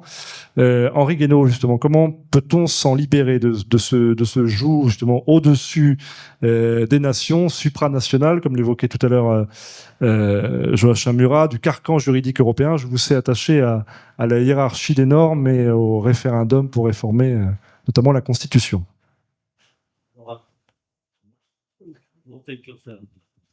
Avant, je voudrais répondre à mon ami Stéphane Rosès, parce que je suis tout à fait d'accord avec lui sur l'importance des imaginaires, mais je voudrais quand même préciser 2 ou 3 points sur lesquels nous avons un léger désaccord, mais que je suis sûr se dissipera très vite.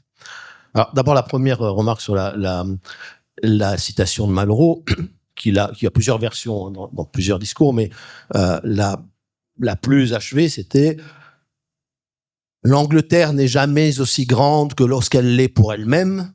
La France n'est jamais aussi grande que lorsqu'elle l'est pour les autres. Et il disait l'Angleterre de la bataille d'Angleterre et la France des croisades et de la Révolution. Et ça, c'est ma première remarque, qui est un détail, mais qui dit quelque chose de très profond.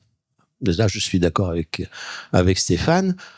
Alors, s'agissant de l'économie, là, j'ai un peu plus de réserve. L'économie ne fait pas les sociétés.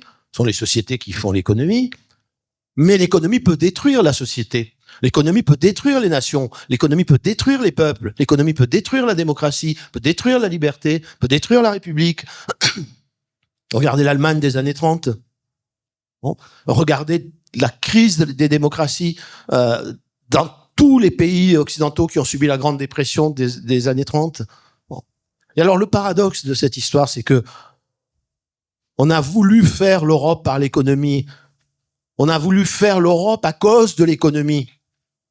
Ne vous inquiétez pas, grâce à l'Europe, vous allez être prospère. Alors, il n'y avait pas que ça, hein, c'est même Rocard, pourtant sans doute des hommes politiques les plus intelligents des dernières décennies, disait Maastricht, avec la monnaie unique, ça va nous apporter 3 choses. Ça va nous apporter plus de démocratie, plus de prospérité et plus de paix. Regardez ce qu'est l'Europe d'aujourd'hui, et vous constaterez sur ces 3 critères que nous n'avons pas beaucoup progressé. Et au cœur du malaise actuel, il n'y a pas que la question culturelle, civilisationnelle, anthropologique, identitaire. Il y a l'énormité de la question sociale et de la question économique qui sont liées. C'est-à-dire que cette Europe-là, ce que nous avons fait là au nom de l'économie, a détruit l'économie.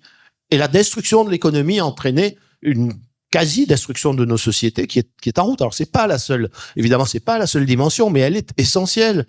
Et moi, je vois bien sur la scène politique aujourd'hui ceux qui ne parlent que de la crise identitaire, qui est réelle, qui est profonde, et puis ceux qui ne parlent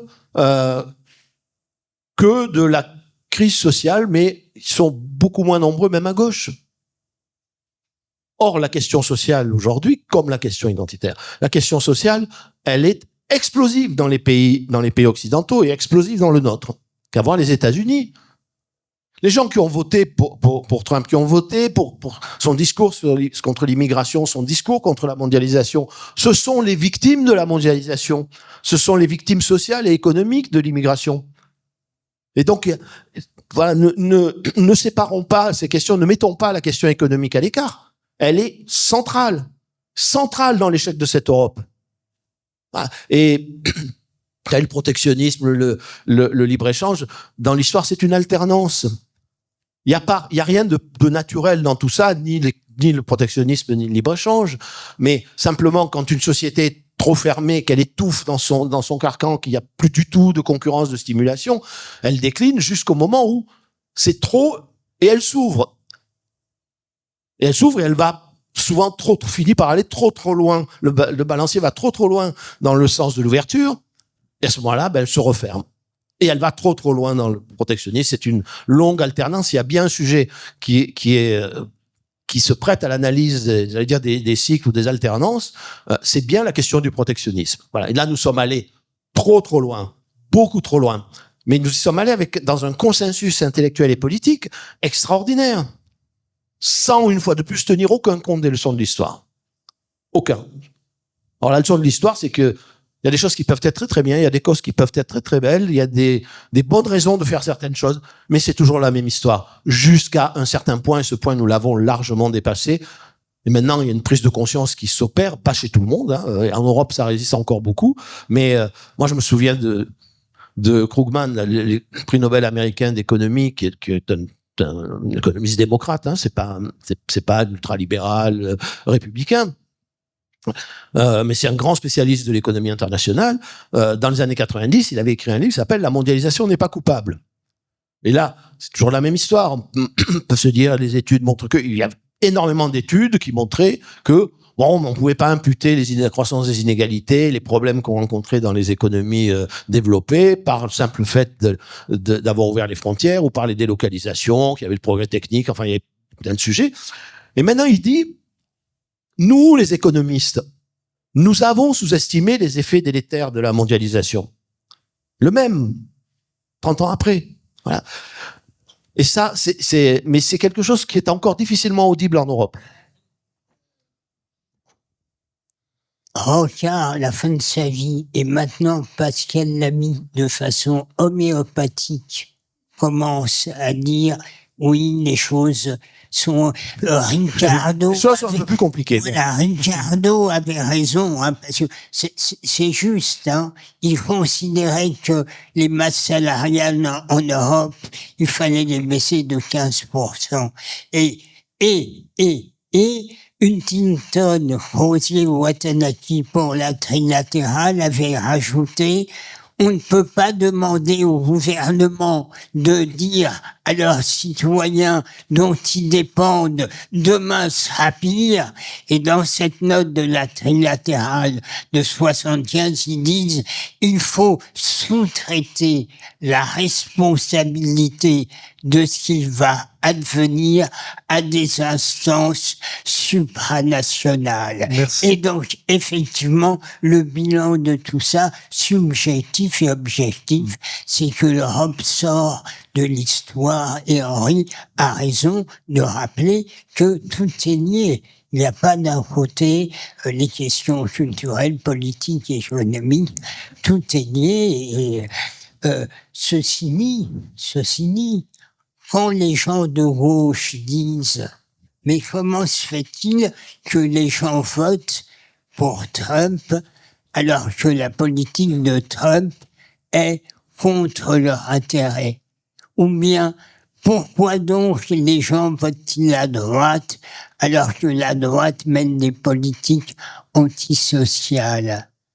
Ah, c'est un vrai problème. Eh bien, la réponse, c'est que Trump, il a eu l'intuition pour exister face à Wall Street que, en réactivant le caractère archaïque, messianique de l'imaginaire américain, il parlerait à l'inconscient des catégories populaires. Merci. Pourquoi les catégories populaires sont les plus sensibles aux questions culturelles?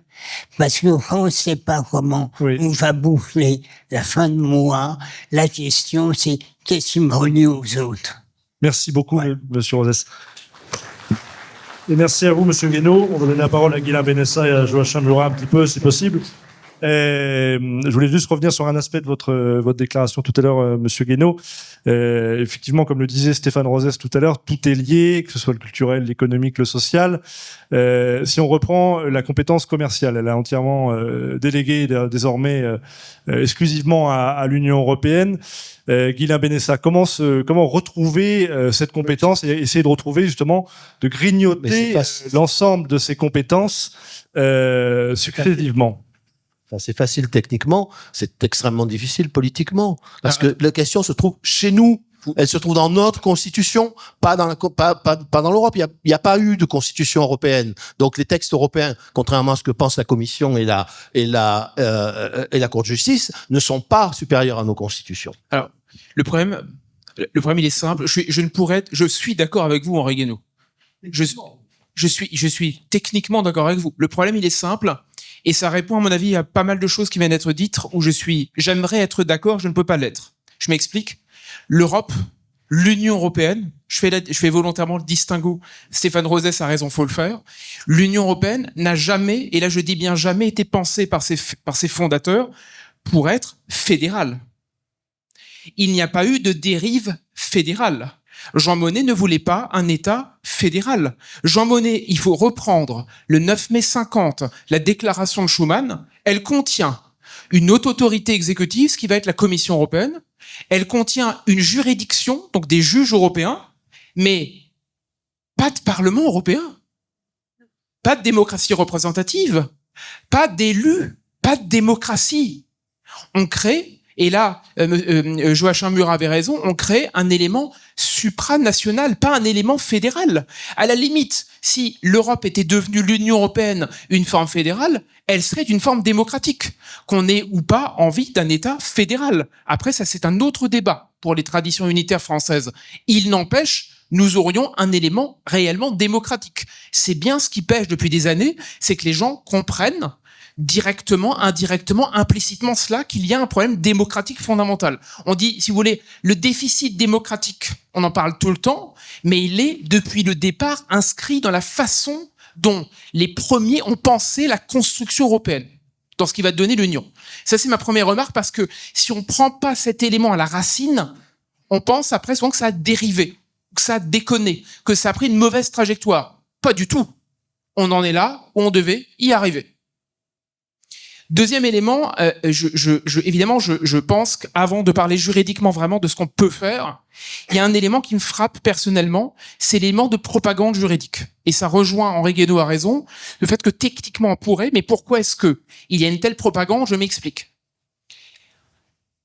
Dans les années 60, on a créé, je vais être précis, les juges européens ont créé le principe de primauté. Et ce fameux principe de primauté est un principe dont l'Union européenne estime, tout le monde, je pense, ici le sait, que l'Union européenne estime que le droit européen est supérieur à l'intégralité du droit national. On va pas revenir là-dessus, c'est un débat d'il y a 50 ans, etc., etc., j'allais dire etc. jusqu'à demain, puisque une incise en 2001, c'est-à-dire il y a 24 ans, lorsqu'un État souhaitait adhérer à l'Union européenne, d'accord, il y a 24 ans. Il devait adhérer au traité européen, mais aussi à 80 000 pages que constituent alors les acquis communautaires. Ce qui veut dire qu'en fait, la primauté est une espèce de folie, créée en 63, qui s'inscrit dans le cadre des 80 000 pages qui constituent les acquis communautaires. D'accord ? Le droit est aussi une opération de dissimulation. Hein. Vous savez, c'est comme j'ai tendance à dire comme un contrat de vente. Vous regardez, il y a toujours une astérisque qui renvoie à une autre astérisque et puis il y a des alinéas en dessous et au bout, on appelle un avocat pour comprendre un contrat de vente. Bref. Pourquoi je dis ça? Parce que en 63, lorsque les juges européens inventent la primauté, c'est parce que précisément, 63-64, c'est parce que précisément, je prends les deux arrêts d'un coup, c'est parce que précisément à l'époque, De Gaulle est à l'Élysée et que ça bloque. Ce qui veut dire que parce que politiquement, les choses achoppent, on va passer par la fenêtre. Et c'est les juges européens à la Cour de justice qui font ce que les politiques n'arrivent plus à faire, c'est-à-dire s'asseoir sur un homme à l'Élysée, le général de Gaulle. Ça veut dire quoi? Ça veut dire très simple. Ça veut dire que le droit a gagné parce que ils sont passés par la porte de derrière, suite aux économistes eux-mêmes, je ne veux pas rentrer là-dedans, mais ils ont pris la fenêtre parce qu'un homme à l'Élysée leur a dit on s'arrête là. C'est-à-dire que politiquement, on ne peut pas aller plus loin. On va conserver l'unanimité en termes de vote. On va arrêter le délire. On va arrêter la mainmise juridique. Et les juges ont fait le travail en 63, en 64, puis par la suite jusqu'en 2025. Or, et ça je vous assure, il faut faire un travail de contre-propagande ou de pédagogie. Qui a rédigé les statuts à l'origine de la Cour de justice des communautés européennes? Qui a pensé le principe de primauté? Qui a fait que ce principe s'est inscrit dans les gènes? Il n'est pas le seul. C'est un Français, membre du Conseil d'État. Henri Guénaud parlait des élites françaises. Un membre du Conseil d'État qui a une petite particularité, c'est que pendant la Seconde Guerre mondiale, il a rédigé le statut des Juifs. Ce qui veut dire que lui-même est une tâche, qu'on le veuille ou non, dans une certaine manière de concevoir le droit français durant ces années-là. Ça veut dire qu'on a confié les clés du camion à une juridiction dont l'homme qui a pensé le principe de primauté, qui a réussi à l'imposer par une longue propagande qui a pris son temps dans les années 50 jusqu'en 64, c'est cet homme-là, pas un autre. Ça signifie, je prends un terme clair, si on ne fait pas cette contre-histoire de la construction européenne, on s'en tiendra toujours à une espèce de construction lumineuse qui est l'Europe, c'est la paix, la prospérité, les lumières, etc., jusqu'au bout. Je le dis d'autant plus qu'en droit, cette luminosité, et là je m'inscris peut-être un petit peu en faux avec Stéphane Rosès, malheureusement, c'est que je pense malheureusement que cette lumière est très loin d'avoir été avalée par l'obscurité. C'est-à-dire que un juriste français moyen considère que sans l'Union européenne, il n'y a plus de droit. Il a oublié ce que c'était la souveraineté, il a oublié tout ça, peu importe, mais c'est devenu une espèce de marotte telle qu'on ne pense plus que les questions de compétences, de pouvoir, de rapport, de hiérarchie des normes, sans être omnibulé par la question de la toute-puissance européenne. Et troisième observation sur le quoi faire. Alors, très rapidement, peut-être, mais parce que si on ne déconstruit pas, on ne reconstruit rien. Même si Emmanuel Macron disait ça il y a quelques années pour d'autres... Mais il déconstruit tous les jours. Parce que si on ne passe pas par là, on peut rien faire du tout, surtout en droit. Pour terminer là-dessus, qu'est-ce que c'est la souveraineté? Quand on dit qu'il faut être souverain, l'Europe, le rapport de compétences, etc. En fait, les débats ont lieu dès 92 à Maastricht, et ils ont lieu au Conseil constitutionnel. Robert Badinter s'est posé 2 questions fondamentales. Il était président du Conseil constitutionnel. Dans les débats sur Maastricht, Robert Badinter, qui est pas franchement le plus souverainiste de l'histoire, si tant est que à l'époque ce mot soit employé de cette sorte, mais peu importe. Robert Badinter dit à l'époque que quand le peuple parle, les juges se taisent. Ça veut dire qu'en 92, dans les débats au Conseil constitutionnel, on dit clairement, si le référendum tranche, on ne peut pas revenir dessus. Dixit, le président du Conseil constitutionnel. Deuxièmement, pour répondre clairement sur comment on fait pour récupérer le pouvoir. Henri Guédot disait tout à l'heure, on peut toujours dire non. Juridiquement, c'est d'autant plus vrai que qu'est-ce que la souveraineté? On passe notre vie à en parler. Les souverainistes beaucoup, d'autres également, etc. Juridiquement, il n'y a qu'une seule définition de la souveraineté. Juridiquement, je parle pas d'histoire, je parle pas de politique, je parle de qu'est-ce qu'on peut faire. Le souverain est titulaire de ce que les juristes allemands appellent la competence, la compétence de la compétence. Ça veut dire que le souverain, il est libre de définir les limites des compétences subsidiaires. Il dit, c'est moi qui bats monnaie, c'est moi qui fais la justice, etc. Non pas parce qu'il fait cette justice, parce qu'il a la compétence supérieure qui permet de mettre en place les conditions de la justice, de la monnaie et de tout le reste. Cette compétence-là n'a jamais disparu. Elle est absolument toujours là. Cette compétence de la compétence, nous l'avons toujours. Elle s'appelle la Constitution française. Et qu'on le veuille ou non, quelle que soit la manière de le penser, aujourd'hui encore en 2025, la Constitution française est supérieure au droit européen. Cette articulation-là, on peut la mettre en pratique demain, sur tous les sujets. Mais si vous prenez l'euro, le risque, il est fondamental. Qui voudra le prendre? Si vous prenez la question de toutes les autres compétences, toutes les digues économiques, sociales, quelles qu'elles soient, on peut faire, j'allais dire, un président élu avec le vent dans le dos pourrait faire, j'ai envie de dire, presque ce qu'il souhaite en la matière. Tout se résume ensuite à la tragédie de faire ce choix. Mais cette question de compétence, je vous assure, on le prend par tous les bouts. Nous avons la compétence de la compétence. Seul le risque est un problème. Tout le reste, c'est des fadaises de juristes construits sur des artifices pour nous faire croire qu'il y avait un paravent quel qu'on le soit. On n'est même pas obligé d'envisager toutes les révisions constitutionnelles de l'histoire. Il faut juste en revenir à la question de la souveraineté juridique qui donnera toujours raison à un État contre l'Union européenne.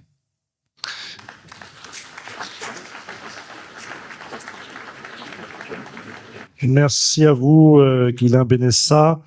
Je vais maintenant donner la parole à Joachim Murat. Effectivement, Guillaume Benessa, parlait qu'il n'y avait pas de dérive fédérale dès l'origine en fait de l'Union européenne, pas de dérive fédérale voulue par les pères fondateurs, comme on les appelle, Jean Monnet et Robert Schuman. Pour autant, aujourd'hui, on constate effectivement une dérive fédérale, et vous l'avez souligné.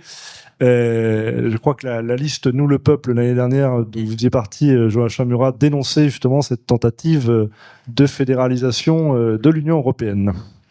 Alors, je vais essayer d'être le plus bref possible parce que j'aimerais qu'on puisse laisser le temps à Henri Guénaud de développer sa proposition donc de solution pour sortir de ce carcan supranational qui est la solution de l'article 55 qui, moi, me séduit beaucoup. Vous avez parfaitement raison. Effectivement, la souveraineté, c'est le pouvoir de dire non. C'est exactement un très bel écho à ce que venait de dire Henri Guénaud, la compétence des compétences. Moi, je pense qu'on a peut-être une chance, une chance magnifique aujourd'hui pour revenir vers ce qu'on constate tous dans cette salle. La construction européenne telle qu'elle est aujourd'hui, c'est pas mauvais, c'est très mauvais. Et ça va nous amener vers des risques de violence absolument importants du fait du déni démocratique et du fait qu'on dépossède les peuples de leur destin, et ça c'est jamais bon. Et tous les peuples veulent la construction européenne, et en particulier les peuples français. Donc comment est-ce qu'on arrive à sortir de cette espèce de piège de la Commission européenne pour revenir vers une construction européenne qui soit plus dans l'idée de Napoléon III et du général de Gaulle, pour prêcher pour ce qui me paraît moi être le profil politique français. Là, je pense qu'on a une chance historique, et je pense que cette chance vient du fondateur, de celui qui a inspiré cette Union européenne briseuse de peuples, briseuse de démocratie. Je parle des États-Unis d'Amérique. Je pense que là, aujourd'hui, les États-Unis nous offrent une opportunité formidable. Monsieur Trump est tout simplement en train de dire à l'Europe, votre truc, ça marche pas. Vous allez vous débrouiller entre vous. Moi, je vais vous mettre des droits de douane. Votre ultralibéralisme, c'est en train de favoriser les Chinois et les Indiens. Moi, il faut que je fasse survivre les États-Unis. Mon métier, c'est ça. J'ai été élu par les Américains. Je protège les Américains. Vous devriez en faire de même, amis européens. Mais apparemment, l'idée vous est pas parvenue. Et l'écho non plus. Et la deuxième chose qu'on doit aux États-Unis, c'est pas uniquement cette intervention trumpiste qui peut s'avérer être très utile pour nous. D'ailleurs, vous avez vu qu'il y a d'un seul coup, Madame von der Leyen prend des décisions qui seraient presque dans le sens du respect des nations européennes. C'est incroyable. L'autre chose, c'est le New York Times. Donc, on est exactement à l'opposé de Donald Trump. Là, il n'y a pas pire ennemi de Donald Trump que le New York Times. Le New York Times, mesdames, messieurs, est le seul aujourd'hui, qui attaque les allégations en corruption de Madame von der Leyen dans l'affaire Pfizer et la gestion du Covid. C'est le seul journal. Aucune publication en Europe ne le fait. Aucune. Alors, il y a, admettons, la doxa générale, la peur pour un journaliste qui a déjà toutes les façons dans une situation précaire d'être viré de sa rédaction, que ce soit du Spiegel ou du Figaro, parce que s'il est anti-européen, il est mort parce que le propriétaire du Spiegel ou du Figaro, lui, il a envie d'un État ultralibéral parce que c'est mieux pour ses dividendes. Bon, ok. Ça, c'est une tarte à la crème. La réalité, c'est que la Commission européenne a un mur de juristes, et on en revient aux juristes, et d'avocats, qui fait que, même si vous êtes Paris Match, ça devient difficile. Mais quand vous êtes le New York Times, vous pouvez. Et le New York Times est en train de fissurer ce mur, et Madame von der Leyen va devoir rendre des comptes. Donc moi, je dis merci à la politique extrêmement protectionniste de Monsieur Trump, et je dis merci au New York Times. Vous voyez, c'est très équilibré, c'est républicains et démocrates, parce qu'ils sont peut-être en train de nous montrer la voie pour plus de transparence et pour faire comprendre aux populations européennes, leur dire la vérité sur ce qu'est cette Europe dont personne ne veut, donc qui est corrompue. Je vous rappelle que la vice-présidente bulgare, il me semble, chez qui on a retrouvé 600 000 euros apparemment qatari, a repris sa position au sein du Parlement. Elle est à nouveau en activité. C'est complètement dingue que personne n'en parle. Donc, ce que fait notre ami Camille avec son reportage sur la construction européenne, le nom des nations, c'est absolument essentiel. Il faut impérativement continuer à en parler, à libérer la parole, à réclamer. N'hésitez pas à envoyer des emails à la rédaction de CNews, à la rédaction de TF1, en disant pourquoi on n'entend pas Henri Guénaud plus que ça, Georges Kuzmanovic, Monsieur Philippot, Monsieur Asselineau. Faites parler Monsieur Debré, Monsieur Montebourg, dites-nous la vérité sur la construction. Écrivez. Ou menacez de boycott. Donc regardez, une Union européenne qui est en train de nous faire le Coran européen. Pendant que sur CNews, on vous parle de quoi? On vous parle des frères musulmans. Je pense que là, on a un autre problème quand même. Donc le Coran européen, 11 millions d'euros pour cette idée du Coran européen. On est chez les vrais dingues. Bon, bah ça, on en parle finalement assez peu. Donc bon, écoutez, en tous les cas, moi, je vois comme solution, en dehors de l'article 55, et là, je vais laisser la parole à Henri Guénaud parce que je pense que c'est une solution qui, moi, me séduit beaucoup, le fait de dire la vérité sur cette construction européenne. Et je crois que les Américains vont nous aider à le faire. Et nous avons tous la possibilité, à coup d'email, à coup de commentaires Instagram, de commentaires YouTube, de pousser les rédactions à le dire, cette vérité, à le faire, que de Monsieur Zemmour à Monsieur Glucksmann, on arrête de faire le prêchi-pécha de l'Union européenne. Pourquoi est-ce que le Rassemblement national a été diabolisé? C'est quand ils ont arrêté de dire qu'ils allaient quitter l'euro et l'Europe. C'est ça qu'ils ont diabolisé. C'est pas un discours plus ou moins identitaire. Le discours identitaire, il est favorisé en ce moment. Ça marche des deux côtés, à droite comme à gauche.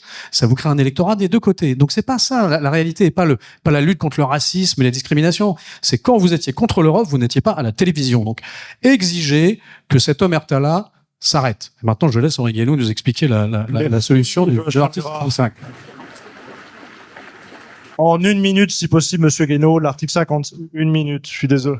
En 1 minute, c'est pas possible. Moi, je passe mon tour. Je suis vraiment désolé. J'ai l'impression d'être sur un plateau On est obligé de conclure rapidement. Mais pas 1 minute. Voilà. Donc, alors, je vais le plus rapidement possible. Un mot quand même sur le protectionnisme. Ça a commencé avec Obama. La paralysie de l'OMC, c'est Obama qui refuse de renommer des juges américains qui avaient fini au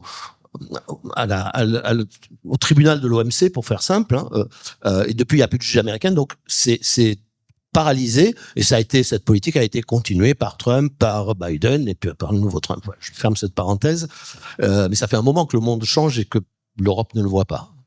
Alors, sur la solution, encore une fois, elle se trouve chez nous. Elle se trouve dans notre constitution. Si on veut, et ça s'applique, ce que je vais vous dire, mais ça s'applique à tous les sujets. Ça, une fois qu'on a fait ça, excepté la question de l'euro parce qu'on ne veut pas le faire, nous avons résolu notre problème d'exercice de la souveraineté, non, en utilisant notre souveraineté. Il suffit d'une phrase dans l'article 55 de la Constitution. Mais pour le comprendre, faut revenir un tout petit peu en arrière. En 1958, on écrit dans la Constitution, les traités sont supérieurs à la loi. Mais à cette époque-là, il s'agit vraiment du droit international. Il est clair que vous n'allez pas remettre tous les jours en cause le droit des détroits, le droit maritime, le droit aérien. Bon, là, à l'époque, le droit international ne rentre pas dans le droit interne. Ou très très peu. Et personne n'imaginait ce qu'allait devenir le droit européen, les conventions internationales, les institutions supranationales. Bon.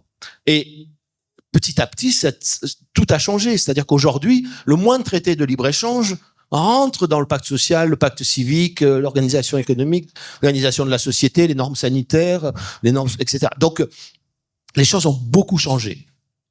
Mais pendant des années, de 1958 à 75 pour la Cour de cassation et jusqu'en 1989 pour le Conseil d'État, pour tout le droit public, nos juridictions suprêmes ont interprété cet article de la façon suivante. Moi, ce qu'on m'a appris quand j'ai commencé à découvrir le droit, ce que m'ont appris ceux-là même qui allaient céder après, qui allaient renverser leur jurisprudence. La jurisprudence disait les traités sont supérieurs à la loi quand ils sont postérieurs à la loi. Et la loi est supérieure au traité quand elle est postérieure au traité, c'est-à-dire que c'est la dernière expression de la volonté du législateur qui l'emporte, ce qui est somme toute assez logique. C'est logique du point de vue de la primauté de la loi. Et on a abandonné ça en 75 et en 89. Et aujourd'hui, donc, il y a une interprétation littérale de la Constitution. Les traités sont supérieurs à la loi. Donc, chaque fois que un traité européen, une directive européenne, une jurisprudence européenne sort, eh bien, si elle est contraire à une loi française ou à un texte réglementaire, le juge, soit le juge administratif, soit le juge judiciaire, l'écarte. Alors, un exemple, aujourd'hui, j'entends le ministre de l'Intérieur dire qu'il faut rétablir le délit de maintien en situation irrégulière sur le territoire. Mais ça, on dit c'est Hollande qui l'a supprimé. Il l'a supprimé parce que ça n'était plus appliqué ni applicable, parce que la juridiction européenne avait dit c'est illégal du point de vue de l'ordre juridique européen et nos juridictions ne l'appliquaient plus. Bon, c'est de ça dont il faut sortir. Donc, une phrase dans l'article 55 de la Constitution, le traité est supérieur à la loi quand il est postérieur à la loi, et la loi est supérieure au traité quand elle est postérieure au traité. Voilà. Et ça a un avantage, c'est que ça n'est pas interprétable par le juge, puisque c'est une question de date. Tandis que si vous mettez, quand l'intérêt national est en jeu, quand l'intérêt supérieur de la nation, c'est le juge qui l'interprète. Là, c'est une date. Une date. Et alors, un peu pour ajouter une ligne dans l'article 88.1 de la Constitution, sous réserve de l'article 55, des dispositions de l'article 55. Merci Voilà, beaucoup. c'est techniquement très facile. Non, c'est pas fini. Pardon. Je suis désolé, mais on est obligé de conclure, monsieur Guédon. Sinon, on commence pas. C'est pas la peine d'en parler. C'est pas la peine de faire des meetings, des réunions sur la souveraineté. Ça n'est pas la peine. Voilà. C'est très clair, je pense. Non, c'est pas fini. C'est pas fini parce que la question est de savoir comment on fait. Voilà. Et elle est essentielle, cette question. Si vous passez, si vous passez par l'article 89, bon, je peux m'arrêter et m'en aller, mais je reviendrai pas. Non, attends. Mais non, mais c'est, encore une fois, ça sert à quoi? Ça sert à quoi de toujours sauter sur sa chaise en disant la souveraineté, l'Europe, la mondialisation, et puis chaque fois qu'on essaie d'entrer dans le détail de ce qu'on peut faire et comment on peut le faire, alors on s'arrête. Il y a des gens qui disent, mais non, c'était très clair, justement, la théorie de la loi écran, vous l'avez très bien expliqué. Mais ça suffit pas, comment on fait? Non, mais... On prend l'article 89 de la Constitution, qui dit, de la réforme de la Constitution. Eh bien, vous n'y arriverez jamais, puisqu'il faut faire voter ça en termes identiques par les deux assemblées, et que les deux assemblées aujourd'hui, on revient à ce qu'on disait sur nos élites, sur nos partis, sur ça, ça ne passera jamais. Justement, jamais, je pense qu'on peut jamais. Donc, la seule solution, c'est celle utilisée en 62 par le général de Gaulle pour faire élire le président de la République au suffrage universel, en se faisant insulter par tous les juristes, les constitutionnalistes, tout le personnel de la 4e et de la 3e qui était encore en vie, avec un président du Sénat qui l'accusait de forfaiture, en disant non, on peut pas utiliser l'article 11 pour changer la Constitution. L'article 11 dit le président de la République, et il dit toujours ça, peut soumettre au référendum, sur proposition du gouvernement, tout texte, tout projet de loi portant sur l'organisation des pouvoirs publics. Bon, tout le monde, toute la classe politique était opposée. C'est un peu la faute des bonapartistes. On disait, c'est le césarisme qui revient. Si, mais moi, je suis bonapartiste, mais on disait, c'est le césarisme qui revient, c'est le pouvoir personnel. Voilà, c'est un coup d'État constitutionnel. Et De Gaulle est allé devant les Français et leur a dit, voilà, l'article 11 dit, tout projet de loi portant organisation des pouvoirs publics. La Constitution, c'est l'organisation des pouvoirs publics. Donc c'est vous qui allez trancher. Et le peuple a tranché. Non d'ailleurs sans que l'Assemblée ait renversé le gouvernement Pompidou, faut se rappeler. Voilà. Et le peuple a ramené une majorité gaulliste à l'Assemblée et a voté massivement pour la réforme de la Constitution. Et aujourd'hui, quand on dit mais c'est fait, ce problème il est réglé depuis 1962, on peut utiliser l'article 11, on vous répond ah bah oui, mais n'est pas le général de Gaulle qui veut, ce qui est un argument juridique extraordinaire. Mais voyez, comprenez une chose, c'est que si vous faites ça, si vous prenez cette voie, c'est un combat politique gigantesque. Et c'est là qu'on verra si nos responsables politiques pensent, réfléchissent, ont des convictions et sont prêts à jouer le tout pour le tout. Merci. Parce qu'évidemment, il faudra dire, si vous votez pas ça, si vous ne votez pas ça, eh bien, si vous ne votez pas ça, je m'en vais. Parce qu'on ne peut pas gouverner. Et parce que ça, c'est au cœur de la crise de la démocratie, parce que ça tue la responsabilité politique. Ça tue, la veille, vous dites, on va tout changer la veille de l'élection, le lendemain, ah oui, mais c'est pas moi, j'y peux rien. Voilà, ça, c'est la mort de la démocratie. Merci Henri Guénaud, merci Joachim Murat, merci Guilain Benessa, merci Stéphane Rosès d'être venu s'exprimer aujourd'hui. Voilà, cette table ronde est terminée. Voilà. Merci beaucoup. Nous allons passer à la suite.